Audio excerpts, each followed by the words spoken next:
இயேசுவில் என் அன்பு சகோதர சகோதரிகளே, ஆண்டவர் நாமத்திற்கு சோத்திரம். தினம் ஒரு ஜப வழியாக பேசிக்கொண்டிருப்பது உங்கள் அன்பு சகோதரன் பிரபு. எப்படிங்க இருக்கீங்க? இன்றைய நாள் எப்படிங்க போச்சு உங்களுக்கு? மகிழ்ச்சியாக இருந்தீங்களா? எப்போவுமே சந்தோஷமாக இருங்க. நீங்கள் என்னுடையவர்களாக இருக்கும்படிக்கு உங்களை மற்ற ஜனங்களை விட்டு பிரிந்தெடுத்தேன். லேவியராகமம் 20ஆம் அதிகாரம் 26 சொல்லக்கூடிய அழகான வார்த்தைங்க. இன்றைய நாள் கர்த்தராகிய நான் பரிசுத்தராய் இருக்கின்றபடினாலே நீங்களும் எனக்கேற்ற பரிசுத்தவானாய் இருப்பீர்களா? நீங்கள் என்னுடையவராக இருக்கும்படிக்கு உங்களை மற்ற ஜனங்களை விட்டு பிரித்தெடுத்தேன். அழகான வார்த்தைங்க. இன்றைய நாள் நம் ஆண்டவராகிய இயேசு கிறிஸ்து நமக்கு கொடுத்திருக்கின்றார்.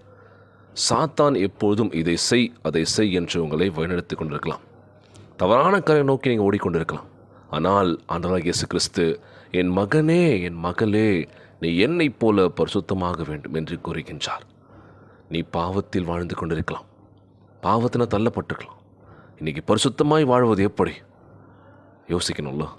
நான் நல்லவதான் பிரதர், ஆனால் ஏதோ சந்தர்ப்ப சூழல் என்னன்னு தெரியல. ஒரு சில விஷயங்கள் பண்ணிகிட்ருக்கேன், அதில் மாட்டிட்டு முடிச்சிட்ருக்கேன், அதுலேருந்து வெளியே வர முடியல, என்ன பண்ணுறதுன்னு தெரியல. இதற்கு தீர்வு என்ன? எப்படி நான் வெளியே வர்றது?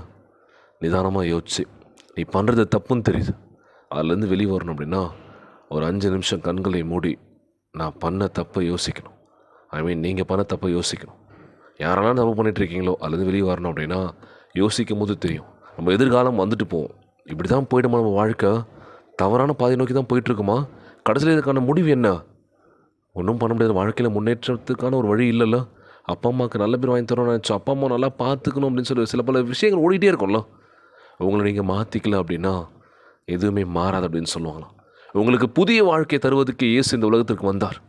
அவர் தம் ஜீவனை சிலுவையில் கொடுத்தார். வந்தீங்களா? யாருக்காக இந்த முள் கிரீடம், சவுக்கடி, ஈட்டினால் விழா எலும்பில் கொடுத்துருப்பாங்க, பார்த்துருக்கீங்களா? ஆணி அடிச்சிருப்பாங்க கையில். இதெல்லாம் யாருக்காக? இல்லை நமக்காக தானே. உங்களுக்கு புதிய வாழ்க்கையை தருவதற்காக இயேசு இந்த உலகத்திற்கு வந்தார். அவர் தம் ஜீவனை சிலுவையில் கொடுத்தார். அதன் வாயிலாக இயேசு கிறிஸ்துவின் ரத்தம் எல்லா பாவங்களும் நீங்கி நம்மை சுத்திகரித்தது. பார்த்திங்களா? நம்ம பரிசுத்தமாக இருக்கணும்ல. நமக்காக எவ்வளோ விஷயங்கள் பண்ண நம்ம ஆண்டவராகிய இயேசு கிறிஸ்து. நீ என்ன பண்ண போகிற? நீங்களும் உங்கள் வாழ்க்கையை மாற்றிக்கொள்ள முடியும். சாத்தானின் வழியில் செல்லாதீர்கள், இயேசு கிறிஸ்துவின் வழியில் நடந்திருங்கள். இப்பொழுதே ஜெபித்து உங்கள் வாழ்வை முற்றிலுமாக இயேசுவுக்கு அர்ப்பணிப்பீர்களா? அவரை நோக்கி கூப்பிடுங்கள், சிலுவை நோக்கி பாருங்கள். ஆண்டவரே, எங்களை மன்னிச்சிருங்கப்பா, எங்களை மன்னிச்சு உங்கள் பிள்ளைகளாக ஏற்றுக்கோங்கப்பா. உங்களுக்கு புதிய வாழ்வை தரப்போக்கின்றார். நீங்கள் புதிய மனுஷியாக மாறுவீர்கள். Praise the Lord. சோர்ந்து போகாதீங்க, உற்சாகமாக இருங்க, தினந்தோறும் ஜெபியுங்கள், கலங்காதீங்க, பார்த்துக்கலாம். இன்றைய நாள் ரம்ஜான்ல நம்முடைய இஸ்லாமிய சகோதர சகோதரிகளுக்கு ரம்ஜான் வாழ்த்துக்கள் சொல்லலாம்ல. அவங்களுக்காக நம்ம ஜெபிக்கலாம்ல. எல்லாருமே ஒன்று தாங்க, சமம். அவன் இவன் அவன் அப்படின்லாம் இல்லை. எல்லாருமே ஒன்று தான், அம்மாவா இல்லையோ? ஸோ அவங்களுக்காக ஜெபிச்சிக்கலாம். அவங்க குடும்ப உறவுகள் எல்லோரும் மகிழ்ச்சியாக இருக்குன்னு சொல்லி ஜெபிச்சிக்கலாம். நம்ம வாழ்த்துக்கள் சொல்லிடலாம்.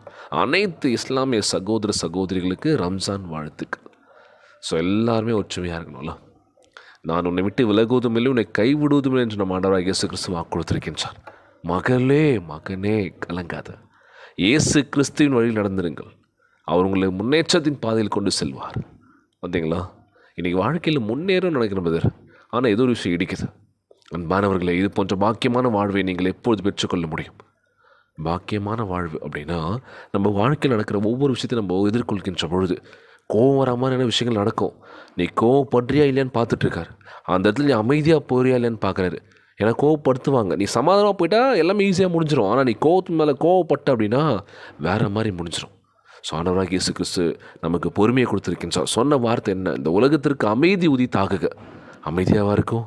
எங்கே பார்த்தாலுமே பதற்றம், போர் ஒரு பக்கம் போயிட்டுருக்கு, விலைவாசி உயர்வு, என்ன பண்ணுறதுன்னு தெரில, மக்கள் மனதிலை மாற்ற முடியல, கேஸ் தட்டுப்பாடு, பெட்ரோல் டீசல் தட்டுப்பாடு, எல்லாருமே பெரிய பெரிய ட்ரம்மில் பிடிச்சி வச்சு சேவ் பண்ணணும்னு நினைக்கிறோம். அது எவ்வளோ ஆபத்துன்னு புரிய மாட்டுது. இதை பார்த்து எல்லாருமே பண்ண ஆரம்பிக்கிறாங்க. அதெல்லாம் வாழ்க்கை. இப்படியே இருந்துட போகிறதில்ல, மாறும். ஸோ நம்ம என்ன பண்ணணும்? சிந்தித்து செயல்படணும் அப்படின்னு நினைப்போம். எல்லாருக்குமே கிடைக்கணும்னு நினைக்கணும். எனக்கு கிடச்சதா போதும், எப்பா நான் நல்லா இருக்கேன்டா அவள் தான் அப்படின்னு நினைக்கவே கூடாதுல்ல. நம்மளும் நல்லா இருக்கணும், அடுத்தவனும் நல்லா இருக்கணும்னு நினைக்கிறேன். அந்த எண்ணம் இருக்குது பார்த்தீங்களா? கண்டிப்பாக அந்த எண்ணம் இருக்கிறவங்க நிச்சயமாக வாழ்க்கையில் மிகப்பெரிய உயரத்துக்கு போகலாம். இல்லை பிரதர் நான் மட்டும் நல்லா இருந்தால் போதும், என் குடும்பம் நல்லா இருந்தால் போதும், மற்றவங்களாம் எப்படி போனால் என்ன அப்படி நினைக்காதீங்க.